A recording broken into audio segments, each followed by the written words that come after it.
Chers amis internautes, bonjour.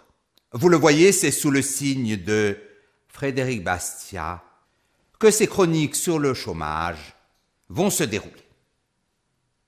Un cancer endémique rongerait nos sociétés, c'est le chômage. Beaucoup parmi vous le croient inéluctable et pourtant, la persistance du chômage est bien un énorme scandale qui provient d'un entêtement idéologique et d'une erreur scientifique répétée. Dans le domaine du chômage comme en matière de médecine, si les causes sont bien identifiées, les thérapies seront aisées à déterminer.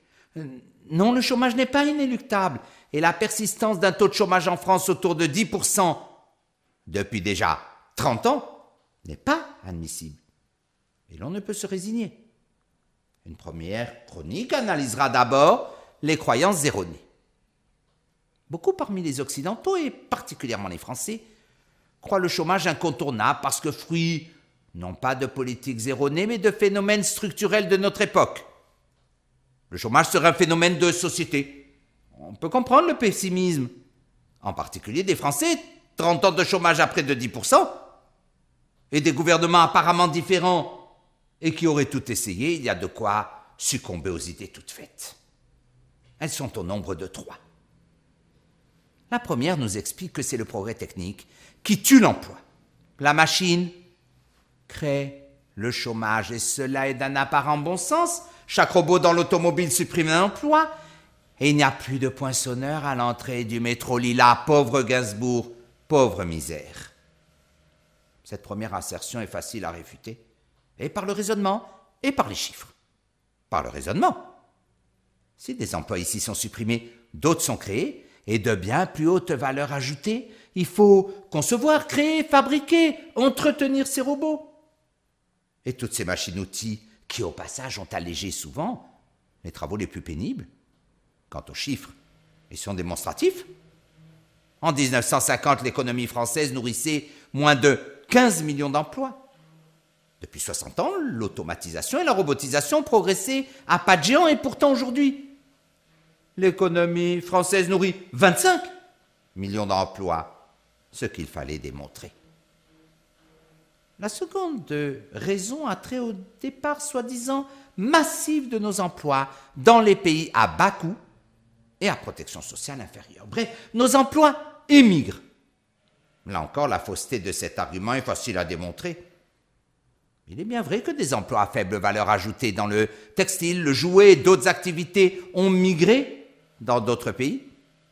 Mais c'est une occasion d'enrichissement pour ces pays qui en retour achètent nos Airbus, nos TGV, nos médicaments. Nous perdons des emplois à faible valeur ajoutée qui nous créent en retour des emplois à forte valeur ajoutée. Veut-on au passage enlever aux pays pauvres la seule chance de s'enrichir? On ne peut pas simultanément s'apitoyer sur le sort des pauvres et leur enlever à travers l'échange l'opportunité de sortir de la pauvreté. Dans ces pays, du reste, le rattrapage salarial se fait très vite et la concurrence des pays anciennement à très bas coût s'amoindrit avec le temps. Quel est le niveau de salaire au Japon, en Corée du Sud, à Singapour, à Taïwan, en Malaisie? Quant aux champions de la délocalisation, les chiffres fournis par le FMI et la CNUSED sont tout à fait intéressants. Les 3 pays qui ont le plus délocalisé depuis un demi-siècle sont les États-Unis, le Japon et la Grande-Bretagne. Sur cette même période, sont-ils les champions du chômage? La troisième et dernière idée reçue, c'est le slogan ravageur. 3 millions d'immigrés, 3 millions de chômeurs. Cette fois, c'est l'inverse. Ce seraient nos immigrés qui voleraient les emplois de nos nationaux. Au-delà de l'aspect politiquement discutable de cette assertion, elle n'a aucun fondement scientifique. Le champion de l'immigration dans le monde depuis 150 ans s'appelle les États-Unis d'Amérique. C'est la première économie du monde. Quant à la Grande-Bretagne ou à l'Allemagne, ils ont accueilli par millions des immigrés. Leur économie est-elle exsangue? Certains objecteront que le Canada, l'Australie, les États-Unis accueillent des immigrés hautement productifs et motivés. Et que ce ne serait pas le cas de la France. Ce n'est pas faux. Mais la qualité de l'immigration est une toute autre question qui fera l'objet d'une autre chronique. On vient de démontrer, rappelons-nous les États-Unis, que ce n'est pas l'immigration en elle-même qui est la cause du chômage, puisque des pays à très fort taux d'immigration sont parmi les plus faibles taux de chômage depuis 30 ans. On vient donc d'écarter, et il fallait le faire préalablement, les fausses explications. Il est désormais possible, alors, d'aller chercher les vraies causes du chômage. Ce sera l'objet de notre prochaine chronique.